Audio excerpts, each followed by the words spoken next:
कि अपन जैसे ही next video लेके आए तो उसका नोटिफिकेशन सबसे पहले आपके पास पहुंचे और आप तुरंत उसका लाभ उठा सको। ज्यादा से ज्यादा वीडियो को लाइक करना और ज्यादा से ज्यादा शेयर करना भी अपने सभी दोस्तों के साथ में। पहला क्वेश्चन देखो भी आपके सामने है। अब इसमें आपको बोला गया है भी 5 खरीदे और 3 मुफ्त पाए की योजना में छूट प्रतिशत कितना है, ये आपको बताना है। अब छूट किसके ऊपर दी जाती है भी? अंकित मूल्य के ऊपर दी जाती है। अब मैंने माना भी प्रत्येक वस्तु का अंकित मूल्य है वो 10 रुपए है। प्रत्येक वस्तु का अंकित मूल्य मैंने कितना मान लिया? 10 रुपए मान लिया। कितना भी मान सकते हैं आप, आंसर सेम आएगा। 10 रुपए मान लिया। अब 5 खरीदने के ऊपर 3 मुफ्त पाएंगे। अब इसका मतलब क्या हो गया? तो उसका टोटल का अंकित मूल्य कितना हो गया? तो टोटल अंकित मूल्य वो 80 हो गया। भाई 5 तो खरीद रहा है वो और 3 उसको मुफ्त मिल रही है, तो कहने का मतलब टोटल वस्तुएं वो 8 हो गई और प्रत्येक का 10 रुपए अंकित मूल्य है। तो यहाँ पे अंकित मूल्य कितना आ गया? 80 रुपए आ गया। अब 80 रुपए इसका अंकित मूल्य आ गया और 3 मुफ्त पाए, तो इसका मतलब क्या है? 3 मुफ्त मिलेगी। तो यहाँ पे 30 एक वस्तु का अंकित मूल्य 10 रुपए है, तो यहाँ पे कहने का मतलब 30 रुपए की छूट दे दी उसने। 30 रुपए की छूट दी है, कितने के ऊपर दी है? 80 के ऊपर दी है इंटू 100। तो यहाँ पे 1 0 से 1 0 कैंसिल करो। 300 के अंदर है वो 8 का भाग लगा दो, तो ये हो जाएगा 8 या 24, बच गया कितना? 6 60 और 8 7 56, लगभग 37 पॉइंट कुछ आएगा। तो ये ऑप्शन ही एक आपके पास है 37.5 का, तो 1 नंबर ऑप्शन बिल्कुल राइट हो जाएगा इसमें। आगे देखो भी नेक्स्ट आपके सामने है 2 नंबर क्वेश्चन। निम्नलिखित में से कौन सा एक जीवाणु जनित रोग नहीं है? जीवाणु जनित रोग नहीं है तो वो आपका हो जाएगा एड्स। एड्स है वो आपका विषाणु जनित रोग है। ये कौन सा है? विषाणु जनित रोग है जो कि HIV के द्वारा होता है। HIV के द्वारा होता है, ह्यूमन इम्यूनो डेफिशिएंसी वायरस। यानी 1 नंबर ऑप्शन है वो आपका यहाँ पे राइट आंसर होगा। सिफिलिस है, क्षय रोग है और सुजाक रोग है। क्षय रोग है वो टीबी को बोलते हैं। क्षय रोग किसको बोलते हैं? टीबी को बोलते हैं। तो ये आपके हैं वो जीवाणु जनित रोग हो जाएंगे। एड्स है वो आपका विषाणु जनित रोग है। आगे देखो भी नेक्स्ट आपके सामने है अगला क्वेश्चन। इसके अंदर कैल्शियम ऑक्साइड की, कैल्शियम ऑक्साइड होता है बिना बुझा हुआ चूना, CaO कैल्शियम ऑक्साइड होता है कि जल के साथ अभिक्रिया करवाई जाती है। अब कैल्शियम ऑक्साइड है ये बिना बुझा हुआ चूना है और इसकी जल के साथ में अभिक्रिया करवाते हैं H2O। तो अपने पास में अभिक्रिया के फलस्वरूप बुझे हुए चूने का बनना, तो बुझा हुआ चूना बनेगा CaOH की ट्वाइस, बुझा हुआ चूना बनेगा। बुझा हुआ चूने को अपन क्या बोलते हैं? कैल्शियम हाइड्रोक्साइड बोलते हैं, Ca और OH की ट्वाइस। और प्लस में अपने को क्या है? बहुत सारी ऊर्जा मिलेगी भी, प्लस में बहुत सारी ऊर्जा मिलेगी। किसका उदाहरण है? तो 2 या 2 से अधिक अभिकर्मक मिलकर के एकल उत्पाद का निर्माण कर रहे हैं, तो इसका मतलब वहां पे कौन सी अभिक्रिया है? संयोजन अभिक्रिया है। तो 2 नंबर ऑप्शन है वो आपका बिल्कुल राइट हो जाएगा। उष्मा शोषी के अंदर क्या होता है? उष्मा शोषी के अंदर उष्मा ग्रहण की जाती है, यानी उष्मा देकर के अभिक्रिया करवाई जाती है, वो उष्मा शोषी होती है। यहाँ पे उष्मा का उत्सर्जन हो रहा है, तो इसका मतलब इसको अपन क्या बोल सकते हैं? उष्मा क्षेपी अभिक्रिया भी बोल सकते हैं। ठीक है, आगे देखो भी नेक्स्ट आपके सामने है 4 नंबर क्वेश्चन। ये करंट अफेयर का क्वेश्चन है। नेक्स्ट पे 5 नंबर क्वेश्चन देखिएगा। यदि 2, 3, 4 और k का माध्य k है तो बहुलक ज्ञात करना है आपको। तो यहाँ पे पहले तो आपको क्या है? k ज्ञात करना पड़ेगा। अभी k का मान क्या है? तो 2 प्लस में 3 प्लस में 4 और प्लस में k। तो यहाँ पे आपको पता है भी माध्य क्या होता है? राशियों का योग बटा राशियों की संख्या होती है। तो राशियों का योग कर दो और राशियों की संख्या कितनी है? 4 और बराबर इसका माध्य कितना है? k है। अब यहाँ पे 5 और 4 9, तो ये हो जाएगा 9 प्लस में k, 9 प्लस में k और ये 4 यहाँ पे क्या है? नीचे है, तो ये भाग के अंदर है, तो ये बराबर से दूसरी साइड में जाएगा, तो ये आपका गुणा में चला जाएगा। अभी इस k को क्या है? इधर लेके आ जाते हैं, तो ये आपका पास में प्लस का है, इधर जाएगा तो माइनस का हो जाएगा, तो ये 3k बचेगा। अभी 3k बराबर 9 है, तो k बराबर आपका क्या आ जाएगा? इसके नीचे 3 आ जाएगा, तो यहाँ पे k का मान 3 आ गया। k का मान क्या आ जाएगा? भाई 3 आ जाएगा। अब यहाँ पे माध्य k है, तो आपके पास में संख्या क्या आ गई? संख्या आ गई 2, 3, 4 और k का मान क्या निकाला? अभी 3 निकाला है, तो ये आ गई।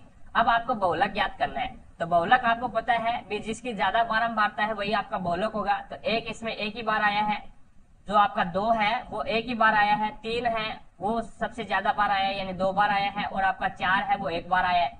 तो ज्यादा बारंबारता किसकी है? बारंबारता का मतलब होता है ज्यादा बार आना। तो यहाँ पे 3 की बारंबारता है वो ज्यादा है, यानी 3 है वो 2 बार आ रहा है, तो यहाँ पे 3 नंबर ऑप्शन 3 है वो इसमें बहुलक हो जाएगा। आगे देखो अभी नेक्स्ट 6 नंबर क्वेश्चन आपके सामने है। निम्नलिखित में से किस स्थिति में एक बंद चालक कुंडली में विभवांतर प्रेरित होता है? तो विभवांतर प्रेरित कब होता है? एक बंद चालक कुंडली के अंदर। तो या तो छड़ को बंद चुंबक यानी या तो छड़ चुंबक को बंद कुंडली की ओर ले जाने पर, या फिर बंद कुंडली को छड़ चुंबक की ओर ले जाए जाने पर। यानी ये मान लो भी एक बंद कुंडली है, ये एक कुंडली है, ठीक है, और इस कुंडली को ये क्या है? आपकी छड़ है, ये आपकी छड़ चुंबक है, इसमें ये आपका नॉर्थ हो गया और ये साउथ हो गया। अब इस छड़ चुंबक को ये बंद कुंडली है, भी इसके अंदर धारा प्रवाहित नहीं हो रही थी, इसका मतलब ये क्या है? बंद कुंडली है। अब इस चुंबक को इस कुंडली की ओर ले जाओ तो विभवांतर प्रेरित होगा, और इस चुंबक को यहाँ पे स्थिर रखो। अब कुंडली को क्या करो? इस चुंबक की ओर ले जाओ तो भी विभवांतर प्रेरित होगा। तो दोनों कंडीशन में अपन क्या है? विभवांतर प्रेरित कर सकते हैं, विभवांतर प्राप्त कर सकते हैं। तो यहाँ पे आपका 3 नंबर ऑप्शन है वो बिल्कुल राइट हो जाएगा। या तो आप छड़ चुंबक को कुंडली की ओर ले जाओ, या फिर कुंडली को छड़ चुंबक की ओर ले जाओ, ठीक है। गति होनी जरूरी है, गति होगी तो वहां पे आपका जो चुंबकीय क्षेत्र है, चुंबकीय फ्लक्स है, चुंबकीय क्षेत्र रेखाएं हैं, उसके अंदर क्या होगा? परिवर्तन होगा, और उसके अंदर परिवर्तन होने के कारण क्या है? आपका धारा प्रवाहित होगी, धारा उत्पन्न होगी। धारा उत्पन्न होने पर आपका विभवांतर प्रेरित हो जाएगा, ठीक है। आगे देखो भी नेक्स्ट आपके सामने 7 नंबर क्वेश्चन। 7 नंबर क्वेश्चन में ऐसे कितने लेखक हैं जो चित्रकार भी हैं किंतु पत्रकार नहीं है? भी पत्रकार नहीं है तो इस वाले डायग्राम में नहीं आना चाहिए, भी इस वाले डायग्राम में नहीं आना चाहिए। तो यहाँ पे 12 है, वो क्या है? 12 आपका लेखक और चित्रकार दोनों में आ रहा है, तो इसका मतलब 12 आपका इसमें राइट आंसर हो जाएगा। आगे देखो भी नेक्स्ट आपके सामने है अगला क्वेश्चन, 8 नंबर क्वेश्चन। भारतीय संविधान के किस भाग में मूल अधिकारों का वर्णन किया गया है? तो वो भाग 3 के अंदर मूल अधिकारों का वर्णन किया गया है। भाग 3 के अंदर मूल अधिकार आ गए आपके, और कौन से आर्टिकल से लेकर के कौन से आर्टिकल तक है? तो ये आर्टिकल 12 से लेकर के 35 तक है भी मूल अधिकार, ठीक है। और उसके बाद में भाग 4 आ जाता है, उसमें आपका नीति निर्देशक तत्व है। भाग 4 ये है, तो नीति निर्देशक तत्व है 36 से लेकर के 51 तक। और फिर 4A आ जाता है आपका, 4A आ जाता है, तो उसमें आपके क्या है? मौलिक कर्तव्य आ जाते हैं, मौलिक कर्तव्य आ जाते हैं, और इसमें आपका 51A आ जाता है, ठीक है। आगे चलता हूं, नेक्स्ट देखिएगा अगला क्वेश्चन है आपके सामने 9 नंबर क्वेश्चन। गैल्वेनोमीटर परिपथ में संयोजित होने पर की उपस्थिति का सूचक करता है। तो गैल्वेनोमीटर अगर परिपथ के अंदर लगाया हुआ है तो वो धारा की कंडीशन को बता देगा, भी धारा की उपस्थिति को बता देगा, भी धारा आ रही है या फिर धारा किस साइड से आ रही है, कितनी आ रही है। ये गैल्वेनोमीटर का कार्य होता है। अगर तार के बीच में गैल्वेनोमीटर लगाया हुआ है तो संयोजित किया हुआ है, तो वो धारा की उपस्थिति का सूचन करेगा, धारा की उपस्थिति को बताएगा, ठीक है। आगे देखो विभवांतर है ना आपका, विभवांतर है वो वोल्टोमीटर है, वो विभवांतर को मापता है। भी एमीटर है वो धारा को मापता है, भी कितनी धारा इसने, यानी आपके जो बिजली के मीटर होते हैं वो एक प्रकार से एमीटर होते हैं, वो धारा को मापते हैं भी आपने कितनी धारा को या फिर कितनी लाइट का यूज किया है, तो वो आपका एमीटर होता है, वो श्रेणी क्रम में लगा होता है। वोल्ट मीटर होता है वो आपका समांतर क्रम में लगा होता है, ठीक है। प्रतिरोध है वो प्रतिरोधी होता है, भी धारा के विपरीत लगने वाला है वो प्रतिरोध होता है। आगे देखो भी नेक्स्ट, निम्न में से कौन सा भारत में स्थित एक बौद्ध मंदिर है? तो महाबोधि मंदिर है वो भारत में स्थित एक बौद्ध मंदिर है। भी महाबोधि मंदिर 3 नंबर ऑप्शन है वो आपका बिल्कुल राइट हो जाएगा। आगे चलता हूं, नेक्स्ट देखिएगा 11 नंबर क्वेश्चन आपके सामने है। 11 नंबर क्वेश्चन में यहाँ पे यदि आई बराबर आपको यहाँ पे दे रखा है आई, और आई बराबर आपको मान दे रखा है 7/3 और जे दे रखा है। अब यहाँ पे जे को मैं क्या करूंगा, यहाँ पे तो ये गुणा में है और बराबर से दूसरी साइड में लेके जाऊंगा तो ये आई के भाग में आ जाएगा, तो ये हो जाएगा आई और भाग जे, और आगे क्या है बराबर में 7/3 है, तो ये अनुपात आ गया ना, आई और जे का अनुपात आ गया। इसी प्रकार से ये अनुपात याद कर लेते हैं। यहाँ पे क्या है जे का है, जे बराबर में आपको दे रखा है 4/5 के। अब ये के यहाँ पे क्या है गुणा में है और बराबर से दूसरी साइड में लेके जाऊंगा तो ये हो जाएगा जे/के, यानी ये भाग में चला जाएगा के, और आगे क्या है 4/5 है, तो ये जे और के का अनुपात आ गया। अब आपको आई जे और के का अनुपात बताना है, तो आई जे और के का अनुपात बताना है तो 7/3, 7/3, और ये क्या है जे का अनुपात, ये भी जे का अनुपात है तो 4/5 आ गया। अब आपको आई और जे और के का अनुपात याद करना है, तो इस प्रकार से उल्टे जेड की आकृति में उल्टे अन क्या करते हैं इस प्रकार से, तो इसका गुणा करवाओगे 5 तिया 15 और 4 तिया 12 और 7 चौके 28, तो ये आपके पास में आई जे और के यानी आई से और के का रेशियो आ गया 28:12:15, जो कि 3 नंबर ऑप्शन बिल्कुल राइट हो जाएगा। आगे देखो भी नेक्स्ट आपके सामने है 12 number question. Institute of bio resources and sustainable development के परिसर में आर्किडेरियम और आर्किड उत्पाद इकाई की स्थापना किस राज्य में की जाने वाली है, जिसमें दुनिया भर में पाए जाने वाले ऑर्किड की 1700 प्रजातियों में से 300 को शामिल किया गया है। तो ये मेघालय में की जानी है अभी, मेघालय में, यानी 2 नंबर ऑप्शन आपका बिल्कुल राइट हो जाएगा। आगे देखो भी 13 नंबर क्वेश्चन आपके सामने है। एक राशि को साधारण ब्याज की एक निश्चित वार्षिक दर पर 8% के लिए 8 वर्ष के लिए निवेश किया गया था। यदि इस राशि को वास्तव में इसे निवेश की गई दर से 8% अधिक की वार्षिक साधारण ब्याज की दर पर निवेश किया गया होता तो इस पर 8 वर्ष की अवधि के अंत में ब्याज के रूप में 4000 रुपए अधिक मिलते। तो निवेश की गई राशि आपको ज्ञात करनी है। अब ये देखो भी जो आपको दर दे रखी है, उस दर से जो पहले दर दे रखी थी उसने जमा करवा रखा है, उससे अगर 8% अधिक वार्षिक ब्याज से साधारण ब्याज की दर से अगर वो जमा करवाता है तो उससे 4000 रुपए अधिक मिलते हैं।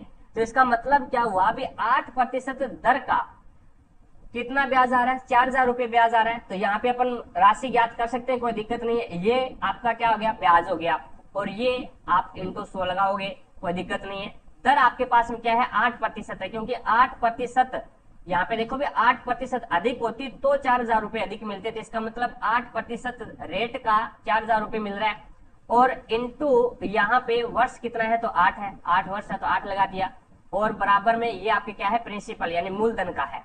अब देखो भी आपको मूलधन याद करना है, तो यहाँ पे 8 एकम 8 और 8 5 40 यानी 500 आ गया। इसी प्रकार से इसको काटोगे, 4 दुए 8 और 25 चौका 100 ये कट गया। अब 2 से काट तो 2 एकम 2 और 25 दुए 50, तो ये 250 आ गया। अभी तो ये 25 से 625 हो जाते हैं, और एक जीरो और है, तो यहाँ पे 6550 रुपए आपका क्या आ गया, इसमें मूलधन आ गया। 2 नंबर ऑप्शन बिल्कुल राइट हो जाएगा। आगे देखो भी नेक्स्ट आपके सामने 14 नंबर क्वेश्चन है। अब 14 नंबर क्वेश्चन में यहाँ पे इसने बोला भी 15, और 15 को इसने लिखा है 4913। अब देखो 15 को 4913 लिख रहा है, और 11 को लिख रहा है ये 2197। अब आपको पता है भी 15 में मैंने +2 कर दिया, 15 में +2 कर दिया तो कितना हो गया, 17, और 17 की मैंने क्यूब कर दी। तो 17 की क्यूब क्या होती है, 17 की क्यूब होती है 4913। 17 की क्यूब है वो 4913 होती है। 16 की क्यूब है वो 4096 होती है, ठीक है। और यहाँ पे 15 की क्यूब है वो 15625 होती है, 15625 होती है। तो आपको यानी मैंने क्या किया, 15 के अंदर 2 जोड़ दिया, और 17 की क्यूब कर दी 4913। इसी प्रकार से 11 है।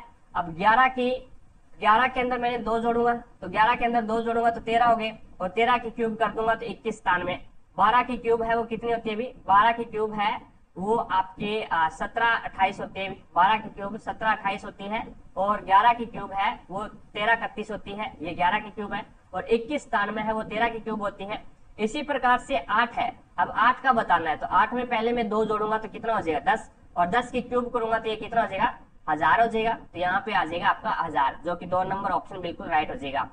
आगे देखो भी नेक्स्ट, उल्टा और बड़ा प्रतिबिंब प्राप्त करने के लिए वस्तु को पर रखा जाना चाहिए। अब देखो भी, अब बड़ा प्रतिबिंब कहाँ पे प्राप्त होता है, और वो भी उल्टा प्राप्त होना चाहिए। उल्टा को अपन क्या बोल सकते हैं, वास्तविक।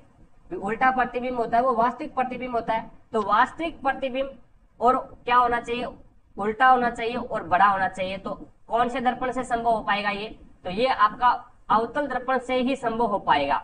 अब यहाँ पे उत्तल दर्पण से छोटा प्रतिबिंब बनता है, और उत्तल दर्पण हमेशा और हमेशा कैसा प्रतिबिंब बनाता है, आभासी प्रतिबिंब बनाता है, और आभासी को अपन बोलते हैं सीधा। तो उत्तल तो हो ही नहीं सकता, उत्तल तो कोई हो ही नहीं सकता, यानी उत्तल के अंदर 2 ही कंडीशन होती है, और दोनों कंडीशनों के अंदर आभासी और सीधा प्रतिबिंब बनाएगा।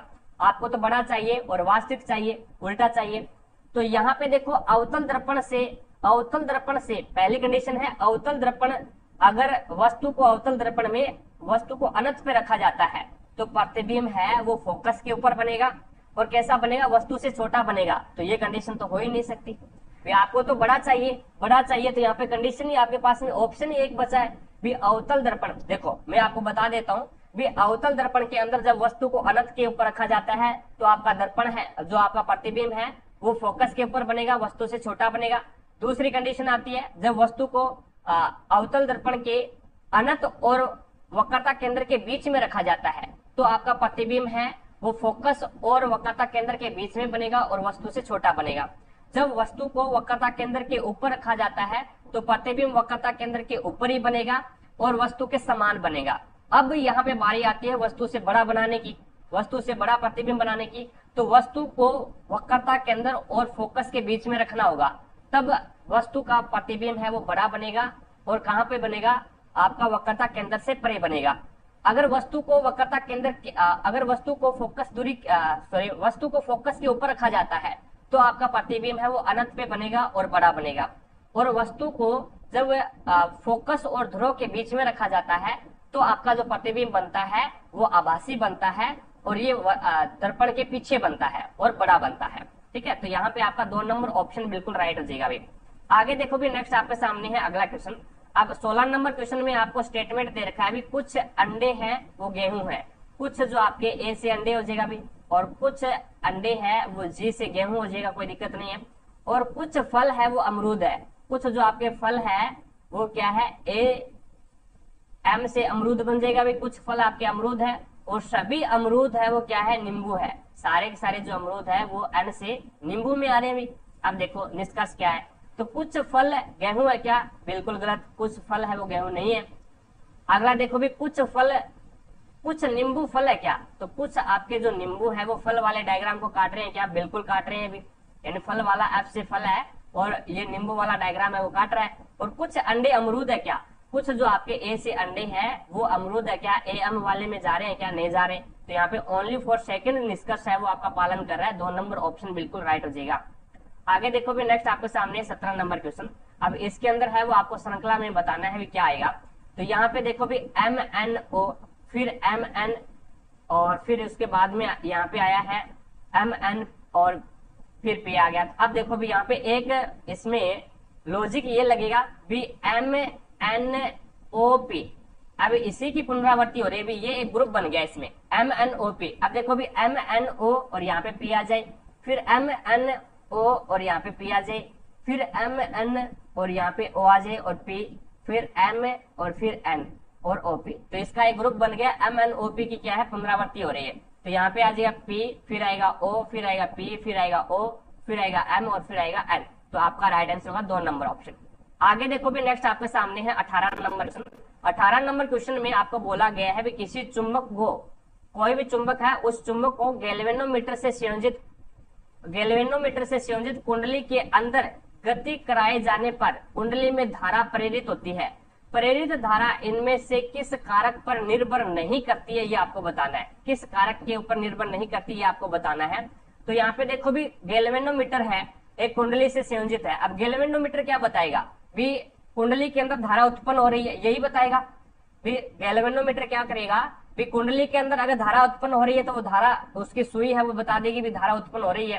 ठीक है, अगर धारा उत्पन्न नहीं हो रही तो उसकी सुई बता देगी, उसके अंदर निडल लगी होती है, सुई होती है, वो बता देगी भी धारा उत्पन्न नहीं हुई। तो गैल्वेनोमीटर का कार्य यही होता है भी उसके अंदर धारा उत्पन्न हो रही है या फिर नहीं हो रही। अब ये क्या है, एक कुंडली से जुड़ा हुआ है। अब गति कराने पर, यानी कुंडली चुंबक को गैल्वेनोमीटर से संयोजित कुंडली के अंदर गति कराने पर कुंडली में धारा प्रेरित तो होगी।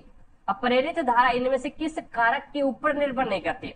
अब चुंबक की ध्रुवण सामर्थ्य के ऊपर, ध्रुव सामर्थ्य का मतलब होता है चुंबक का एन ध्रुव, यानी 2 ही ध्रुव होते हैं आपका, एक तो नॉर्थ होता है एक साउथ होता है। अब जो कुंडली है वो, उसमें जो उत्पन्न धारा है वो आपकी है वो नॉर्थ और साउथ चुंबक के ध्रुवों के ऊपर निर्भर करती है। बिल्कुल सही बात है अभी, अगर नॉर्थ आता है तो और साउथ आता है तो कुंडली है, कुंडली के अंदर जो धारा है वो आपके ध्रुवण सामर्थ्य के ऊपर निर्भर करती है, यानी नॉर्थ और साउथ आपके ध्रुव के ऊपर निर्भर करती है। बिल्कुल सही बात है।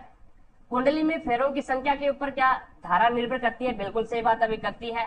अगर कुंडली के अंदर फेरों की संख्या ज्यादा है तो उत्पन्न जो धारा है वो अधिक होगी। अगर कुंडली के अंदर फेरों की संख्या कम है तो उत्पन्न जो संख्या कुंडली में उत्पन्न जो धारा है वो क्या हो जाएगी, कम हो जाएगी। बिल्कुल सही बात है ये भी। और चुंबक की गति की चाल, अगर चुंबक की गति है वो ज्यादा है तो उत्पन्न जो धारा है वो ज्यादा होगी। अगर चुंबक की गति है वो कम है तो उत्पन्न जो आपकी धारा है वो क्या है, कम हो जाएगी। तो यहाँ पे नंबर 2 देखो भी, कुंडली में संयोजित गैल्वेनोमीटर का प्रतिरोध। गैल्वेनोमीटर से कोई लेना देना है ही नहीं कुंडली को, क्योंकि ये तो धारा बताती है। भी धारा उत्पन्न हो रही है तो धारा बता देगा, धारा उत्पन्न नहीं हो रही तो धारा ये बता देगा भी धारा उत्पन्न नहीं हो रही है कुंडली के अंदर। तो कुंडली से जो संयोजित गैल्वेनोमीटर है उसका जो प्रतिरोध है उस पे क्या धारा निर्भर करती है, क्या ये पूछा है इसने। तो धारा गैल्वेनोमीटर के प्रतिरोध के ऊपर निर्भर नहीं करती है, ठीक है। तो यहाँ पे 2 नंबर है, ये आपका राइट आंसर हो जाएगा। ये कारक, इस कारक के ऊपर है वो प्रेरित धारा है वो निर्भर नहीं करती, ठीक है। गैल्वेनोमीटर ओनली फॉर यही बताता है धारा उत्पन्न हुई है या नहीं हुई, क्योंकि उसके अंदर से धारा प्रवाहित नहीं हो रही, तो जिससे कि वो एक प्रकार से ये बताए भी धारा इतनी प्रवाहित हो रही है उसमें इतना प्रतिरोध लग रहा है, वो बात नहीं है यहाँ पे, ठीक है। आगे देखो भी, नेक्स्ट आपके सामने है 19 नंबर क्वेश्चन। इसने बोला भी 3 kg सेब। अब यहाँ पे डायरेक्ट में 3 kg नहीं लिखूंगा, ओनली फॉर 3 ही लिखूंगा। 3 सेब प्लस में 4 संतरे, तो ST से संतरे, और बराबर इसका मूल्य कितना है, 210, समीकरण नंबर 1। दूसरी देखो भी 2 kg संतरे और यहाँ 5 kg सेब, तो यहाँ पे 5 S से सेब प्लस में 2 kg ST यानी संतरे, इसका मूल्य कितना है, 175 है। ये समीकरण नंबर 2। अब समीकरण नंबर 2 को 2 से गुणा कर दूं मैं, समीकरण नंबर 2 को 2 से गुणा कर दूं तो मैं यहाँ पे संतरों को बराबर कर लूंगा। मेरे को सेब का मूल्य बताना है, एक सेब का, 1 kg सेब का। तो यहाँ पे अगर मैं इसको 2 से गुणा कर रहा हूँ तो ये आ जाएगा मेरे पास में 10 kg सेब प्लस में 2 दूआ 4 kg संतरे, और बराबर में 5 दूए 10, 2 सात 14 और 1 15, 2 1 2 और 1 3 350। तो यहाँ पे घटा दो, घटाओगे तो निशान चेंज हो जाएगा, ये माइनस और ये माइनस, तो ये कैंसिल हो गया अभी। तो यहाँ पे आपके पास में बच गया 7 संतरे, वो भी माइनस के, बराबर में यहाँ पे आपके पास में 0 से 0, 5 में से 1 गया 4, 3 में से 1 गया 1, यानी ये भी माइनस का आ गया। तो ये माइनस से माइनस कैंसिल हो गया। अब ऐसे यानी संतरे है, ऐसे क्या है संतरे, तो बराबर में 140 अपॉन में 7, तो यहाँ पे 7 एकम 7, 7 2 14, तो यहाँ पे 20 आ गया। तो 1 kg S से क्या है, सेब है, सॉरी ST से संतरे है, तो S से सेब है, तो 1 kg सेब का मूल्य पूछा है, तो 1 kg सेब का मूल्य कितना आ जाएगा, तो यहाँ पे आ जाएगा 20 रुपए आ जाएगा। 1 नंबर ऑप्शन बिल्कुल राइट हो जाएगा। आगे देखो भी 20 नंबर क्वेश्चन आपके सामने है। एक पंक्ति में 50 विद्यार्थी है, एक पंक्ति है उसमें 50 विद्यार्थी है। अंकित पंक्ति के आरंभ से 19वें स्थान पर है, तो पंक्ति के अंत से अंकित का स्थान कौन सा है। तो आपको कुल व्यक्ति दे रखे हैं, कुल विद्यार्थी दे रखे हैं, उसमें से क्या करोगे, दिया गया स्थान है वो माइनस कर दो और प्लस कर दो 1। तो यहाँ पे दिया गया स्थान माइनस करेंगे तो आपका आ जाएगा 31, और फिर क्या करना है आपको, प्लस 1 करना है। तो यहाँ पे आपका स्थान कौन सा आ जाएगा, तो पंक्ति के अंतिम से उसका स्थान है वो अंकित का 32वां है। तो यहाँ पे 2 नंबर ऑप्शन बिल्कुल राइट हो जाएगा, ठीक है। आगे देखो भी, नेक्स्ट आपके सामने है 21 नंबर क्वेश्चन। निम्न में से कौन सा भारत में सूक्ष्म वित्त संस्थाओं द्वारा गठित समूहों में से एक नहीं है। तो वो शहरी मॉडल बैंक है, वो सूक्ष्म वित्त संस्थाओं द्वारा गठित समूहों में से नहीं है। 1 नंबर ऑप्शन आपका राइट आंसर होगा। स्वयं सहायता समूह है ये होगा, संयुक्त देयता समूह होगा, और ग्रामीण मॉडल बैंक ये भी हो जाएगा। सूक्ष्म वित्त संस्थाओं द्वारा गठित समूह है, लेकिन शहरी मॉडल बैंक है वो ये नहीं हो सकता। आगे देखो भी, नेक्स्ट देखो, यदि मेंडल ने F2PD का अध्ययन नहीं किया होता तो क्या होता। भी F1PD का अध्ययन किया होता तो मेंडल ने बताया था भी F1PD के अंदर जो आपका गुण है, यानी जो प्रबल गुण है, जो एक प्रकार से प्रबल गुण है वही F1PD के अंदर दिखाई देते हैं। जो आपके दुर्बल गुण है, एक प्रकार से अप्रभावी जो गुण है वो दिखाई नहीं देते हैं, होते तो है लेकिन F1 के अंदर है वो दिखाई नहीं देते। लेकिन यदि यहाँ पे मेंडल ने F2PD का अध्ययन नहीं किया होता तो क्या होता है ये बताना है आपको। तो वह पता नहीं लगा पाते कि अप्रभावी लक्षण नष्ट नहीं होते हैं। अब उनको F1PD में जब उसने नियम लगाया, अभी F1PD को जब उन्होंने प्राप्त किया तो सारे के सारे पौधे लंबे थे, भी एक लंबा पौधा लिया और एक बौना पौधा लिया और इनका आपस में क्रॉस करवाया। संकरण करवाया तो यहाँ पे सारे के सारे जो पौधे प्राप्त हुए वो सारे के सारे क्या थे, लंबे पौधे प्राप्त हुए। तो मेंडल ने ये सोचा भी यहाँ पे तो जो प्रभावी लक्षण है, जो प्रभावी लक्षण है वही अपना प्रभाव दिखा रहा है, तो इसका मतलब अप्रभावी लक्षण है उनके गुण नष्ट हो रहे हैं। F1 पीढ़ी में तो उनको यही पता लगा भी प्रभावी लक्षण है, जो प्रभावी लक्षण है वे अपने प्रभाव दिखा रहे हैं और जो अप्रभावी लक्षण है वो अपना प्रभाव नहीं दिखा रहे, यानी वो क्या हो रहे हैं, नष्ट हो रहे हैं। लेकिन जैसे ही F2 पीढ़ी क्या उन्होंने F2 पीढ़ी के अंदर गए, F2 पीढ़ी का अध्ययन किया तो उन्हें पता लगा भी F1 पीढ़ी के अंदर जो लक्षण प्रभावी नहीं हुए, यानी जो लक्षण अप्रभावी थे, जो अपना प्रभाव नहीं दिखा पाए, वो F2 पीढ़ी के अंदर है वो अपना प्रभाव दिखा पाएंगे।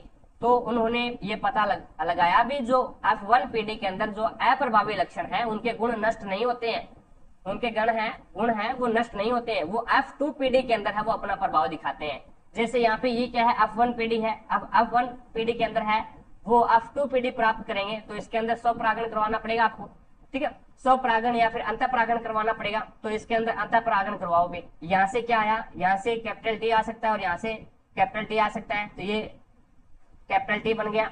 अब यहाँ से कैपिटल टी आ सकता है और यहाँ से स्मॉल टी आ सकता है, तो ये क्या बन गया, कैपिटल टी स्मॉल टी। और यहाँ से अब क्या आ सकता है, स्मॉल टी आ सकता है और यहाँ पे कैपिटल टी आ सकता है, तो स्मॉल टी और कैपिटल टी। और उसके बाद में यहाँ से स्मॉल टी आ सकता है और यहाँ से स्मॉल टी आ सकता है, तो स्मॉल टी और स्मॉल टी। आप देखो भी ये भी क्या है अपना, इसमें क्या है, एक लंबापन और एक दोनों के दोनों लंबापन है, तो इसका मतलब ये क्या है, शुद्ध लंबा हो गया।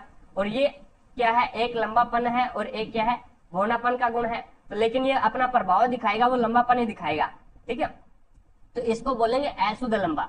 और इसी प्रकार से ये है, इसको भी क्या बोलेंगे, अशुद्ध लंबा। लेकिन ये देखो भी यहाँ पे दोनों स्मॉल टी है, दोनों स्मॉल टी है, तो इसका मतलब क्या है, ये शुद्ध बोना है, ये क्या है, शुद्ध बोना है। लेकिन F1 पीढ़ी के अंदर है वो बोने पौधे है वो प्रकट नहीं हुए थे, ठीक है। लेकिन जब मेंडल ने F2 पीढ़ी का अध्ययन किया तो उन्हें पता लगा भी F1 पीढ़ी के अंदर जो बोने थे उनके जो प्रभाव यानी जो अप्रभावी लक्षण थे वो नष्ट नहीं होते हैं, वो F2 पीढ़ी के अंदर है वो यहाँ पे उत्पन्न हो जाते हैं। तो ये देखो भी F2 पीढ़ी के अंदर बोना यानी जो F1 पीढ़ी के अंदर तो अप्रभावी था, लेकिन F2 पीढ़ी के अंदर है वो उसने अपना प्रभाव दिखा दिया, तो वह पता नहीं लगा पाते कि अप्रभावी लक्षण है वो नष्ट नहीं होते हैं, ठीक है।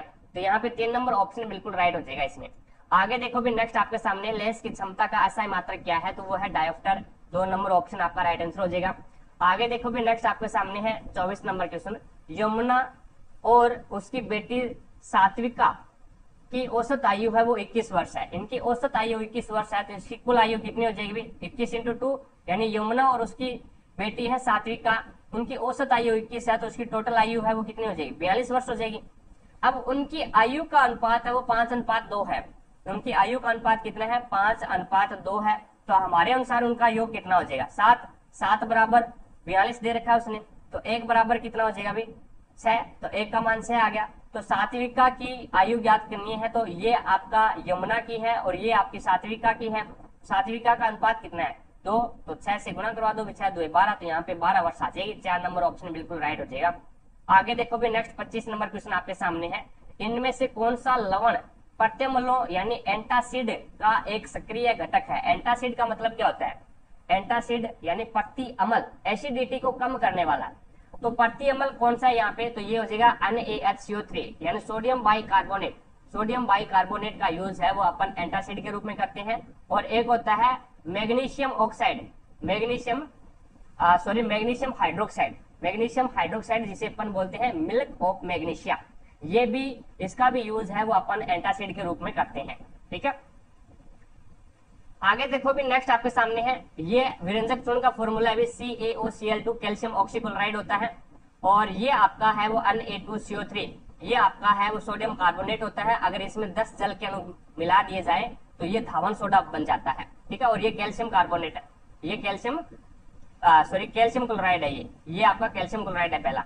आगे देखो भी नेक्स्ट 26 नंबर क्वेश्चन आपके सामने है, आधुनिक भारतीय इतिहास की निम्न में से कौन सी घटना सही सुमेलित नहीं है। तो भारत छोड़ो आंदोलन 1942 में हुआ था, बिल्कुल सही है। लॉर्ड कर्जन द्वारा बंगाल का विभाजन है वो 1905 में किया गया था, बिल्कुल सही है। अमृतसर में जलियांवाला बाग हत्याकांड है वो 13 अप्रैल 1919 को हुआ था, बिल्कुल सही बात है। महात्मा गांधी दांडी मार्च यात्रा है वो 1910, बिल्कुल गलत बात है।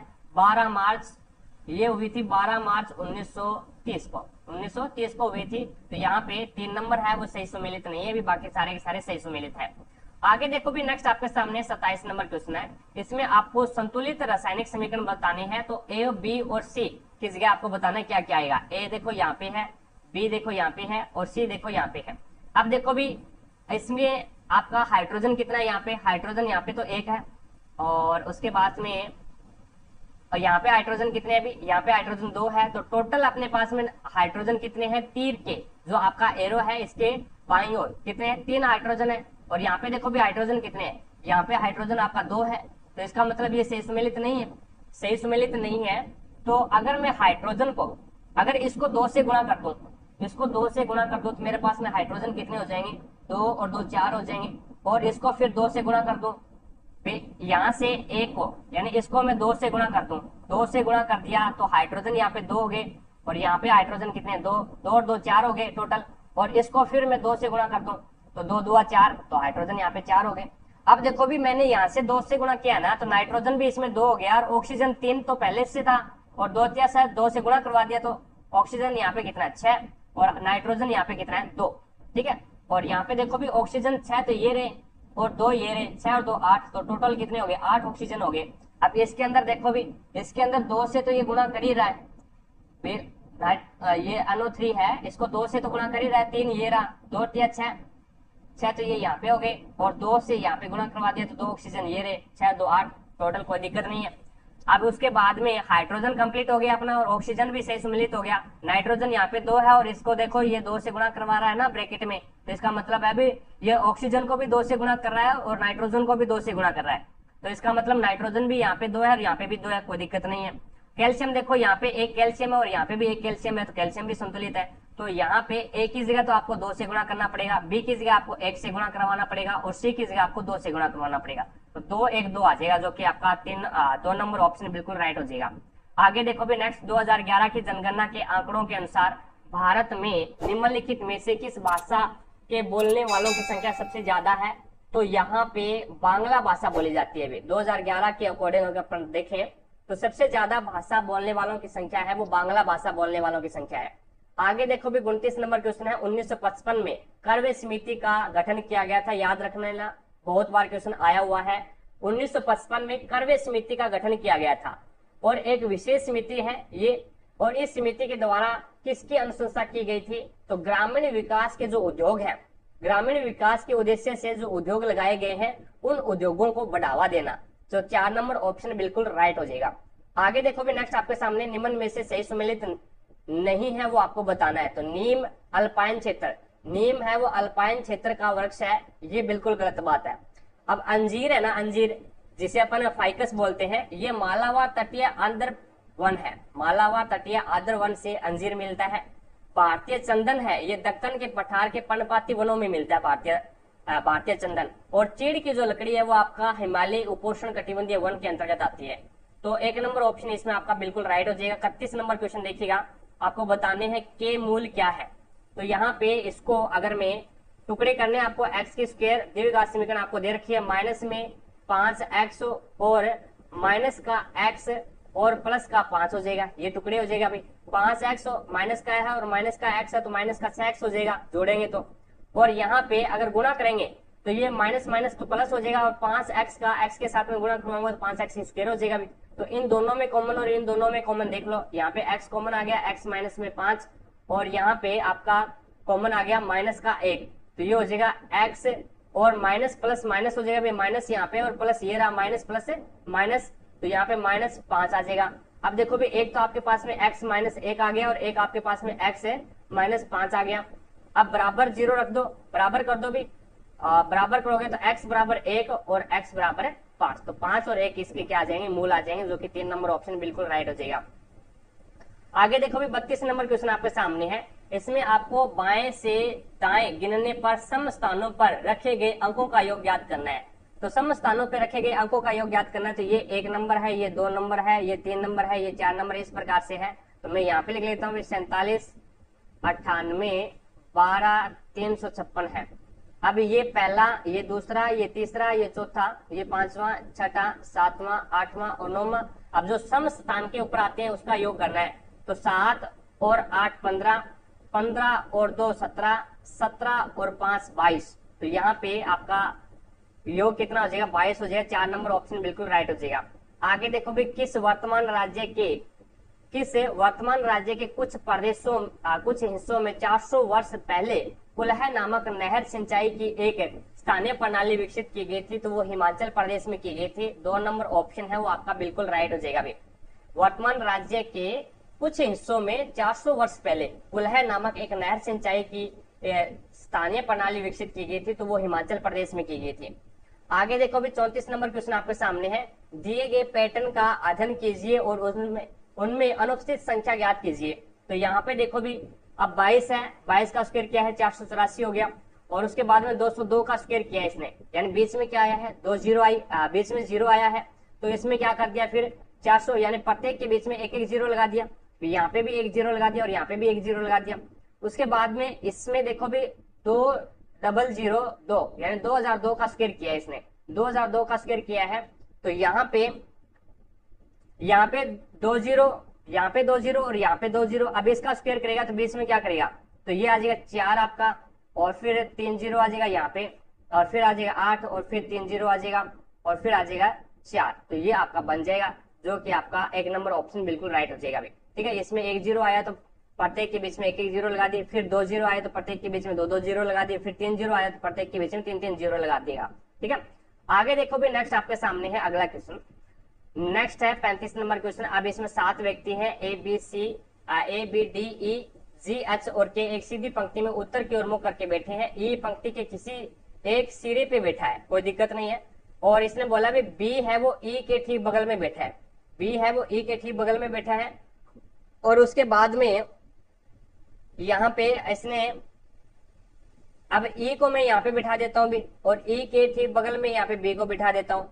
और इसने बोला ए और ई के मध्य में केवल 3 व्यक्ति हैं, ए और ई के मध्य में 3 व्यक्ति हैं। तो 1 2 और 3, यहाँ पे आपका ए आ जाएगा भी, यानी ए है वो किसी पंक्ति के एक सिरे पे है, तो मैंने इसको बाएं सिरे पे बिठाया एक बार। ठीक है, अब आगे देखो इसने क्या बोला है, ए है वो जी के दाएं और दूसरे स्थान पे बैठा है। तो जी यहाँ पे आ जाएगा भी, और जी का दाया है वो ये होगा, पहला और दूसरा ए बैठा है। एच न तो ए और न ही बी के ठीक बगल में बैठा, एच न तो ए के और न ही बी के ठीक बगल में बैठा। तो एच कहाँ पे आ जाएगा? तो एच है वो, एक बार इसको होल्ड पे रखो भी। अब इसने बोला भी के है वो डी के दाएं और दूसरे स्थान पे बैठा है।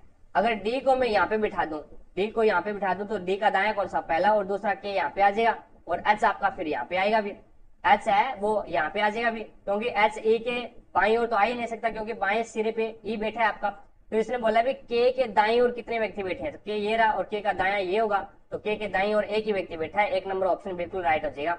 36 नंबर क्वेश्चन देखो भी आपके सामने है, सरल करना आपको, सरल करना है। तो यहाँ पे इसकी पावर क्या है? 3 और एक्स की पावर है वो क्या है? 2 है, और इसकी क्या है? होल पावर आपको 5 दे रखी है। इसी प्रकार से यहाँ पे 6 और एक्स की पावर क्या है? -2 है, और इसकी जो होल पावर है वो कितनी है? 2 है। अब इसको आपस में गुणा करवा दो, में कोई दिक्कत नहीं है।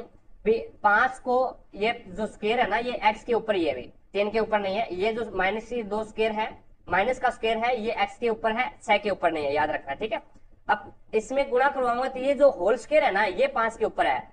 3 की 5 इंटू एक्स की 10 लिख दूं, कोई दिक्कत नहीं है। अभी 2 का 5 के साथ में गुणा हो गया, और अपोर में इसको भी अलग अलग लिख दूं। 6 की पावर 2 इंटू एक्स की पावर -4। अब यहाँ पे देखो भी, ये जो x की पावर -4 है, ये ऊपर जाएगी तो ये प्लस की हो जाएगी भी, तो x की पावर कितनी हो जाएगी भी? x की पावर 10 इंटू एक्स की पावर है वो आपकी क्या हो जाएगी? 4, और इंटू 3 की पावर 3 इंटू 3, इसको एक बार इस प्रकार से लिख दें, और इंटू आपके पास में यहाँ पे लिख दें 3 की पावर है वो 3 लिख दें भी। 2 3 मैंने इस प्रकार से लिख दिया, और 3 की पावर 3 लिख दिया, और यहाँ पे मैंने लिख दिया 6 की पावर है वो 2, या फिर 6 इंटू 6 लिख दूं, कोई दिक्कत नहीं है। तो 3 एकम 3, 3 2 6, 3 एकम 3, 3 2 6। तो यहाँ पे आपका क्या आ जाएगा? 3 की पावर 3 है, 3 की पावर 3 को क्या लिखूंगा? 27, और आधार समान है। देखो भी यहाँ पे आधार और यहाँ पे आधार समान है, तो घातें जुड़ जाएगी।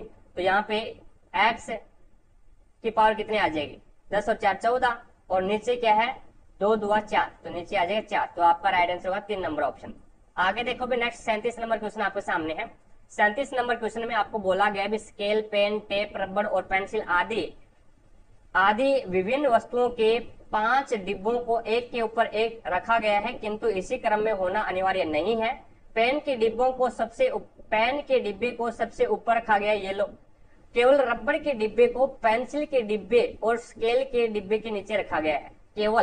केवल बोला है इसने, केवल रबड़ का जो डिब्बा है ना, वो रबड़ के डिब्बे को पेंसिल के डिब्बे और स्केल के डिब्बे के बीच में रखा गया है। तो ये आपका रबड़ का डिब्बा हो गया, और इसको पी सी से पेंसिल और आपका एस से स्केल के बीच में रखा गया है।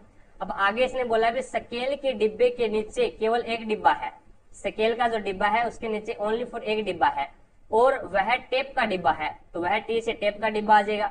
तो पेंसिल के डिब्बे के नीचे कितने डिब्बे हैं, तो यहाँ पे पी सी से पेंसिल यहाँ पे आएगा, फिर रबड़ यहाँ पे आएगा, और आपका स्केल का डिब्बा यहाँ पे आ जाएगा, और आपका टेप का डिब्बा है वो यहाँ पे आ जाएगा। तो इसने बोला भी पेंसिल के डिब्बे के ठीक नीचे कौन सा डिब्बा है, पेंसिल का डिब्बा ये रहा, और इसके ठीक नीचे है वो रबड़ का डिब्बा है। तो आपका 4 नंबर ऑप्शन बिल्कुल राइट हो जाएगा। आगे देखो 38 नंबर क्वेश्चन आपके सामने है। अविनाश की आयु उनके पुत्र अरविंद की आयु से 5 गुनी है। तो यहाँ पे अविनाश की आयु है वो उनका जो पुत्र है अरविंद, और अरविंद से क्या है ए आर से अरविंद और ए वी से अविनाश हो जाएगा। 5 गुनी है, तो यहाँ पे 5 गुनी कर दी मैंने। मान लिया अभी अरविंद की आयु 1 है, तो अविनाश की आयु है वो 5 गुनी होगी, तो यहाँ पे 5 हो जाएगी। अब 4 वर्ष बाद में अविनाश की आयु अरविंद की आयु की 4 गुनी है, तो 4 वर्ष के बाद में उनकी आयु है वो 4 गुनी हो जाएगी। अब देखो भी अनुपात सही है क्या, ये यहाँ पे तो अंतर 0 है और यहाँ पे अंतर 1 है, तो अंतर ये अनुपात सही नहीं है। अनुपात सही करने के लिए नीचे वाले का अंतर देखो कितने का आ रहा है, 3 का, तो उसको तो ऊपर वाले अनुपात से गुणा कर दो, और ऊपर वाले अनुपात का अंतर देखो कितने का आ रहा है, अंतर तो यहाँ पे 4 का आ रहा है, तो इसको नीचे वाले से, तो नया अनुपात आपके पास में आएगा 3 5 15 और 3 एकम 3, और यहाँ पे 4 तिया 4 चौके 16 और 4 एकम 4, तो ये अनुपात आ गया आपका अविनाश और अरविंद का। अब इस अनुपात का कोई लेना देना नहीं है अभी, ठीक है। अब ये जो आपका है वो आपकी वर्तमान आयु है, वर्तमान आयु का है, और ये आपका 4 वर्ष बाद की आयु का अनुपात है। तो यहाँ पे हमारे अनुसार देखो भी अंतर कितने का है, 1 का, और इसमें भी 1 का है, तो 1 का अंतर है, लेकिन वो बोला है 4 वर्ष का अंतर है, तो 1 बराबर क्या हो गया 4 आ गया।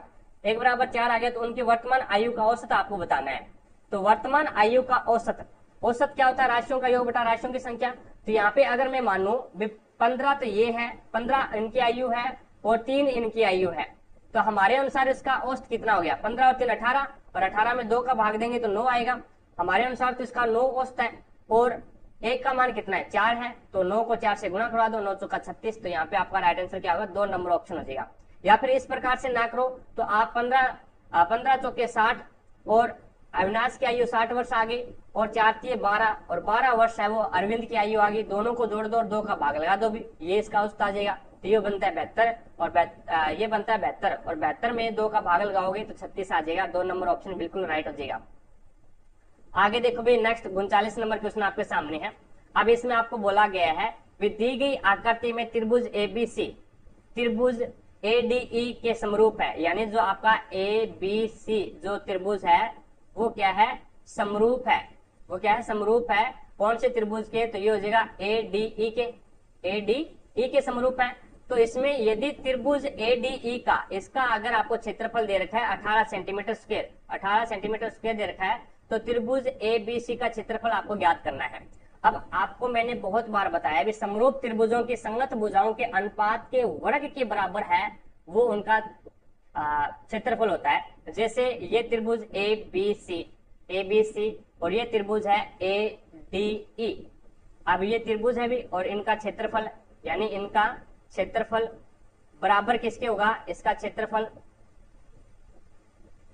किसके बराबर होगा, तो उनकी समरूप त्रिभुजों की संगत भुजाओं के अनुपात के वर्ग के बराबर होता है। तो समरूप त्रिभुजों की संगत भुजा ले लो आप, तो पहले ऊपर क्या है बड़ा त्रिभुज है एबीसी है, तो इसका एबी भुजा ले लो, एबी भुजा की स्क्वायर, और नीचे क्या है छोटा त्रिभुज है और छोटे त्रिभुज की भुजा क्या है एडी है, तो एडी भुजा की स्क्वायर कर दो, कोई दिक्कत नहीं है। विसंगत समरूप त्रिभुजों की संगत भुजाओं के अनुपात के वर्ग के बराबर है वो उसका क्षेत्रफल होता है। अब यहाँ पे इसका रेशो कितना है, इसका रेशो कितना है, तो इसका रेशियो है वो आपके पास में आ गया। AB की लंबाई कितनी है, 3 तो ये है और 2 ये है, तो 5 आ गई, 5 का स्क्वायर यानी 25। और यहाँ पे AD का मान कितना है, AD का मान 3 है, तो 3 का मान कितना है, 9 है। तो यानी हमारे अनुसार तो ADE का क्षेत्रफल कितना है, 9 है, लेकिन उसने दे रखा है 18 है, तो 9 की वैल्यू कितनी आ जाएगी, 18। तो 1 की वैल्यू कितनी आ जाएगी, 2। तो आपको ज्ञात किसी करनी है, 25 की वैल्यू ज्ञात करनी है, क्योंकि आपको ABC जो त्रिभुज है इसका क्षेत्रफल ज्ञात करना है। तो 25 की वैल्यू कितनी हो जाएगी, 2 से 25 यानी 25 2 50। तो आपका 2 नंबर ऑप्शन बिल्कुल राइट हो जाएगा। तो याद रखना, समरूप त्रिभुजों की संगत भुजाओं के अनुपात के वर्ग के बराबर है वो उनका क्षेत्रफल होता है। ठीक है, आगे देखो 40 नंबर क्वेश्चन आपके सामने है। अब 40 नंबर क्वेश्चन में यहाँ पे S का उल्टा क्या होता है, H होता है। हाई स्कूल T का उल्टा है वो G होता है विपरीत, और U का उल्टा है वो W होता है, और यहाँ पे है U का उल्टा F होता है, U का उल्टा F होता है, यानी उल्टा लिख रहा है भी। तो यहाँ पे S का उल्टा क्या होता है, S का उल्टा है वो हाई स्कूल H होता है, C का उल्टा है वो X होता है, और H का उल्टा है वो S होता है, O का उल्टा है वो L होता है, और L आ जाएगा, और L का उल्टा O होता है। तो आपका यहाँ पे राइट आंसर होगा 2 नंबर ऑप्शन। नेक्स्ट देखिएगा, अगला क्वेश्चन पे लेके चलता हूँ। अगला क्वेश्चन देखो भी 41 नंबर क्वेश्चन आपके सामने है। अब इसमें दिया गया समकोण त्रिभुज में जहां भुजाओं की लंबाई सेंटीमीटर में है, तो आपको कोस अल्फा और कोट अल्फा, यानी अल्फा क्या है, ये कोण है, ये कोण है, तो अल्फा के सामने वाली जो भुजा होगी वो क्या होगी भाई, लंब होगी। अल्फा के यानी जो कोण है थीटा के सामने वाली जो भुजा है वो क्या है, आपकी लंब है। अब यहाँ पे आपको पता है LAL लाल बटा कक्का, ये होता है भी लाल बटा कक्का होता है। तो अब आपको यहाँ पे दे रखा है इसने लंब और आधार में रिलेशन देखो भी किसमें होता है, तो ये साइन, ये कोस और ये टैन। तो लंब बटा आधार में जो रिलेशन होता है वो क्या होता है भी, टैन के अंदर होता है। तो टैन थीटा बराबर क्या होता है, लंब बटा आधार, और इसका मान क्या है, लंब का मान 8 आ गया और आधार का मान 15 आ गया। अब ये देखना, समकोण त्रिभुज के अंदर ट्रिपलेट आपको याद होना चाहिए। अगर ट्रिपलेट याद नहीं है तो पाइथागोरस प्रमेय लगानी पड़ेगी, टाइम ज्यादा लगेगा। ट्रिपलेट एक ही होता है 8 15 और 17, 8 15 और 17 ये ट्रिपलेट होता है। तो इसका मतलब कर्ण आपके पास में डायरेक्ट आ गया 17। अगर इस प्रकार से ट्रिपलेट याद नहीं है तो कर्ण स्क्वायर बराबर होता है आधार स्क्वायर प्लस में लंब स्क्वायर, उससे भी आप ज्ञात कर सकते हैं। ठीक है, अब आपको ये आ गया। अब आपके पास में कोस, कोस क्या होता है, कोस होता है कर्ण, कोस होता है आधार बटा कर्ण।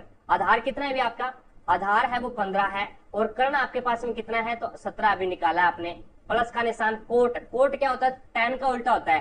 टैन क्या है, लंब बटा आधार है, तो वो हो जाएगा आधार बटा लंब, आधार बटा लंब। आधार कितना है अभी 15, और यहाँ पे लंब कितना है 8 है। तो अब इसका एल्शियम ले लो भी, 17 और 8 का एल्शियम कितना आ जाएगा, तो 8 7 56, 3 8 एकम 8, 8 7 56 बच गया 5, और 8 एकम 8 और 5 13 यानी 136। अब 17 का 136 से भाग दूंगा तो 8 बार, और 15 8 120, तो 120 आ जाएगा। प्लस में 8 का 136 से भाग दूंगा तो 17 आएगा। 17 का 15 के साथ में गुणा करवाओगे तो ये हो जाएगा 17 5 85, 8 और 17 एकम 17, और 8 कितने होते हैं अभी, 17 और 10 27 होते हैं। 27 में से 2 घटाओगे तो 285 आ गया ये। अब इसमें जोड़ोगे तो 5 आ जाएगा, 10, और ये हो जाएगा आपका 2 और 1 3 और 1 1 4, यहाँ पे आ जाएगा 405। कैसे आ रहा है,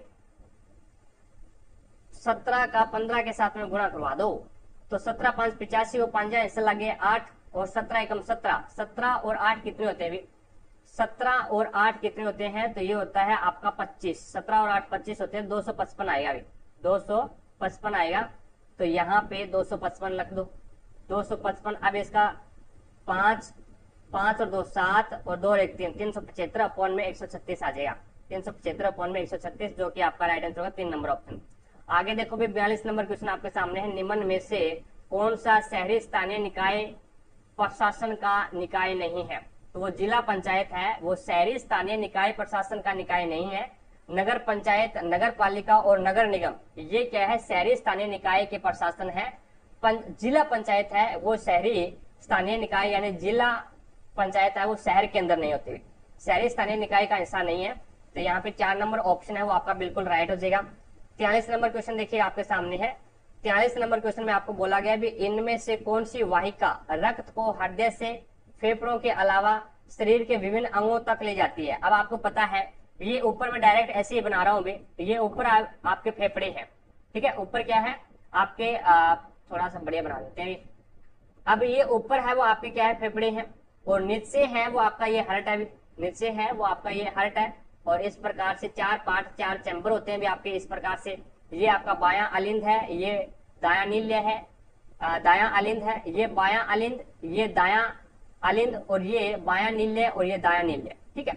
अब यहाँ से इसने बोला है भी कौन सी वाहिका रक्त को हृदय से फेफड़ों के अलावा, अब हृदय से फेफड़ों में यहाँ से लेके आती है भी, यानी अशुद्ध रक्त तो आपका इसमें आ जाता है, और फिर आपका जो अशुद्ध रक्त है वो यहाँ से अगर फेफड़ों तक जाता है ना, तो वो भी कौन सी लेके जाती है, कौन सी, तो वो धमनी लेके जाती है, जिसे अपन महाधमनी बोलते हैं, धमनी लेके जाती है, जो कि आपका हृदय से फेफड़ों तक लेके जाती है, अशुद्ध रक्त लेके जाती है। ठीक है। और यहाँ से शुद्ध रक्त है वो शिरा, महाशिरा लेके आती है शुद्ध रक्त फेफड़ों से आपके अलिंद तक। तो ये अपवाद होते हैं भी जो आपको पूछे जाते हैं क्वेश्चन। तो अशुद्ध रक्त है वो धमनी लेके जाती है, कहां से, दाएं नील्य से फेफड़ों तक लेके जाती है, और शुद्ध रक्त है वो फेफड़ों से और बाएं अलिंद तक लेके आती है, वो आपकी शिरा लेके आती है, शिरा। अब इसने बोला है इसके अलावा शरीर के विभिन्न अंगों तक कौन सी लेके जाती है, तो शरीर के विभिन्न अंगों तक है वो यहाँ पे धमनी लेके जाती है, जो कि कहां से निकलती है अभी, वो आपकी निकलती है यहां से, इससे बाएं नील्य से निकलती है, और बाएं नील्य से विभिन्न शरीर के विभिन्न हिस्सों तक लेके जाती है। वो कौन सी होती है, तो वो होती है आपकी महाधमनी होती है।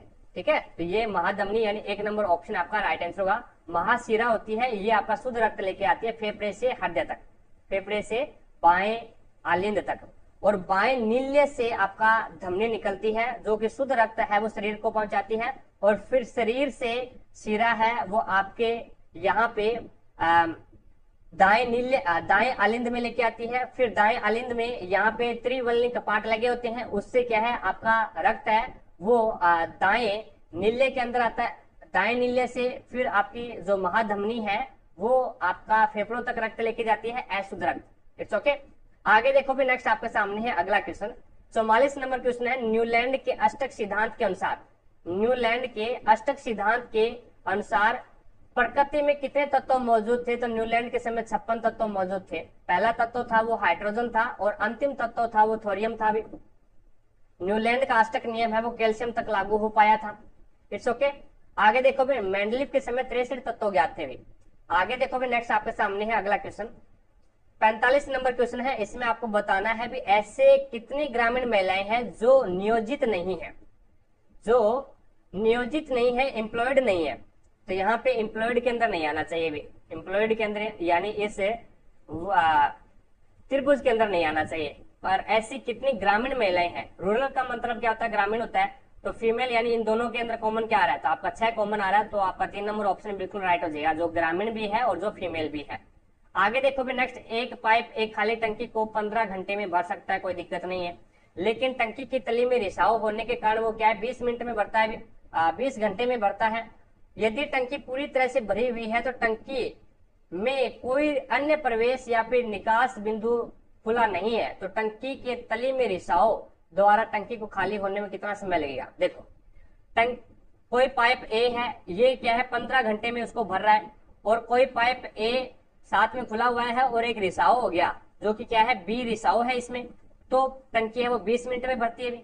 तो यहाँ पे टोटल इसका एलसीएम कितना आ गया 60, 15 चौके 60 और 20 या 60, तो इसका मतलब क्या हुआ भी ए है वो एक टंकी को ए है वो 1 मिनट में 1 घंटे के अंदर 4 लीटर पानी डाल रहा है, और ए और बी दोनों मिलकर के, इसमें बी है वो निकालने वाला है, बी है वो रिसाव है जो निकालने वाला है, फिर भी क्या है टंकी भर जाती है, तो इसका मतलब क्या है बी है वो 1 घंटे के अंदर 1 लीटर पानी बाहर निकाल रहा है, बी है वो 1 घंटे के अंदर 1 लीटर पानी बाहर निकाल रहा है, क्योंकि यहाँ पे ए की जो क्षमता है वो 4 लीटर की है 1 घंटे के अंदर, ये 4 लीटर पानी बाहर अंदर डाल रहा है, और दोनों जब रिसाव भी साथ में खुला है और आपका पाइप ए भी खुला है, तो टंकी 20 घंटे में भर जाती है। तो इसका मतलब क्या है भरने की क्षमता ज्यादा है, भी भर जाती है, तो इसका मतलब खाली करने की क्षमता है वो कम है इसमें, तो इसका मतलब हो गया बी 4 में से 3 गया तो 1 बच गया, तो 1 बच गया, तो इसका मतलब बी की जो बाहर निकालने की क्षमता है वो 1 घंटे के अंदर 1 लीटर पानी बाहर निकालने की है।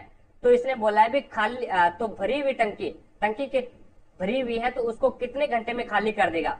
तो 1 घंटे के अंदर 1 लीटर पानी निकालेगा, तो 60 लीटर पानी है वो 60 घंटे में निकालेगा। तो यहाँ पे आपका 2 नंबर ऑप्शन बिल्कुल राइट हो जाएगा। 47 नंबर क्वेश्चन देखो अभी।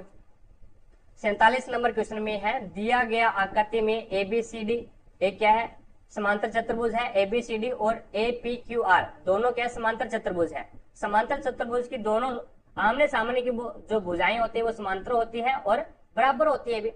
अब यहाँ पे यदि कोण आपको दे रखा है APQ यानी ये कोण है वो आपको कितना दे रखा है, 100 डिग्री दे रखा है।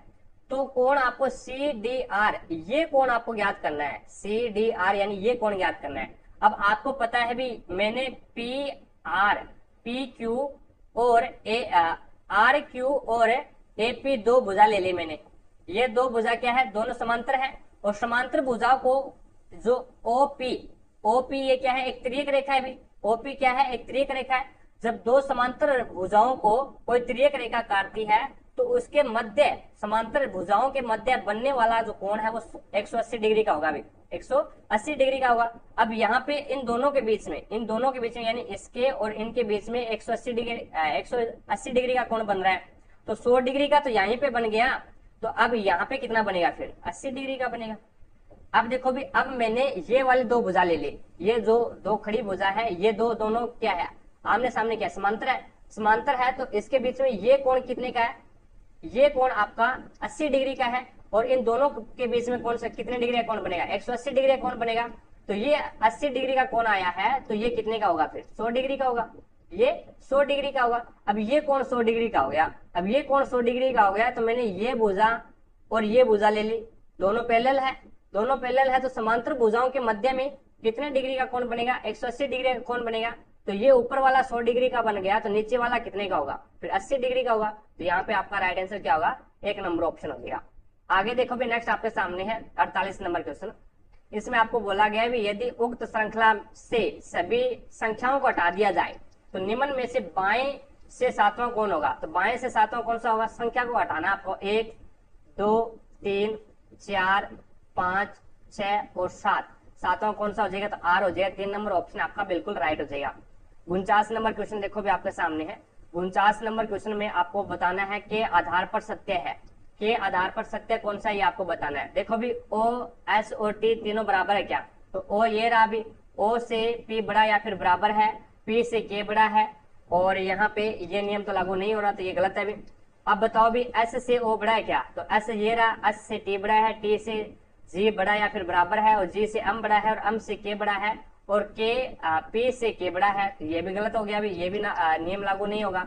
अब यहाँ पे देखो भी, O से P बड़ा या फिर बराबर, तो O से P बड़ा या फिर बराबर है, बिल्कुल सही बात है। लेकिन यहाँ पे देखो P से K बड़ा है और M से K बड़ा है, तो यहाँ पे ये नियम तो लागू हो रहा है लेकिन ये आगे वाला नियम लागू नहीं हो रहा, तो ये कैंसिल हो गया। अब देखो भी, S से G बड़ा है क्या, तो S ये रहा, S से T बड़ा है और T से G बड़ा या फिर बराबर है, तो अपन बोल सकते हैं S से G बड़ा हो जाएगा। और G से M बड़ा है, G से M बड़ा है और M से K बड़ा है, तो ये नीचे वाला नियम लागू हो रहा है अभी। तो यहाँ पे 4 नंबर ऑप्शन है वो बिल्कुल सत्य है। आगे देखो भी, ये करंट अफेयर का क्वेश्चन है। 51 नंबर क्वेश्चन देखिएगा, आधुनिक आवास सारणी के संबंध में निम्न में से कौन सा कथन है वो सही नहीं है, ये आपको बताना है। तो इसमें देखो भी, सोडियम मैग्नीशियम और सल्फर आधुनिक आवर्त सारणी की चौथे आवर्त में संबंधित है। अब आपको पता होना चाहिए पहले आवर्त में कितने एलिमेंट आते हैं, 2 एलिमेंट आते हैं। कौन कौन से, हाइड्रोजन और हीलियम, 2 ही एलिमेंट आते हैं पहले आवर्त के अंदर। दूसरा जो आवर्त होता है उसके अंदर 8 एलिमेंट आते हैं। अब आपको पता है सोडियम का परमाणु क्रमांक कितना है, 11 है। सोडियम का परमाणु क्रमांक 11, मैग्नीशियम का कितना है, 12 है। तो इसका मतलब पहले में 2 एलिमेंट आगे, पहले आवर्त के अंदर 2 एलिमेंट, दूसरे आवर्त के अंदर, पहले के अंदर 2 एलिमेंट, दूसरे आवर्त के अंदर 8 एलिमेंट, और तीसरे आवर्त के अंदर है वो कितने एलिमेंट आ जाएंगे, तो तीसरे आवर्त के अंदर भी 8 एलिमेंट आएंगे। तो टोटल एलिमेंट कितने आ जाएंगे तीसरे में, तीसरे जो आपका तीसरा जो आवर्त है उससे ऊपर तीसरे आवर्त से ऊपर कितने एलिमेंट आ जाएंगे, तो 8 और 2 10, 10 और 2 18। तो यहाँ पे 18 एलिमेंट आगे, 1 से लेकर के 3 आवर्त तक। लेकिन सोडियम तो 11 पे आता है और मैग्नीशियम भी 12 पे आता है, और सल्फर कितने पे आता है, sodium magnesium aluminium, sodium magnesium aluminium, silicon, phosphorus और सल्फर, तो sodium, magnesium, aluminium, silicon, phosphorus और सल्फर, सल्फर 16 पे आता है। तो इसका मतलब ये क्या है, तीसरे आवर्त में आएंगे ये। तो फिर यहां तक 18 एलिमेंट आ जाते हैं और ये 16 नंबर पे आता है। तो 16 नंबर परमाणु क्रमांक इसका, तो इसका मतलब क्या है, ये तीसरे आवर्त में आएंगे। ये बोल रहा है चौथे आवर्त में आएंगे, तो ये बिल्कुल गलत बात है। इसमें 18 समूह होते हैं और 7 आवर्त होते हैं। आधुनिक आवर्त सारणी है, इसमें 18 तो समूह ग्रुप है और 7 आवर्त है, बिल्कुल सही बात है। एक ही समूह में उपस्थित तत्वों में संयोजी इलेक्ट्रॉनों की संख्या समान होती है। मैंने ये आपको बताया था। भी समूह है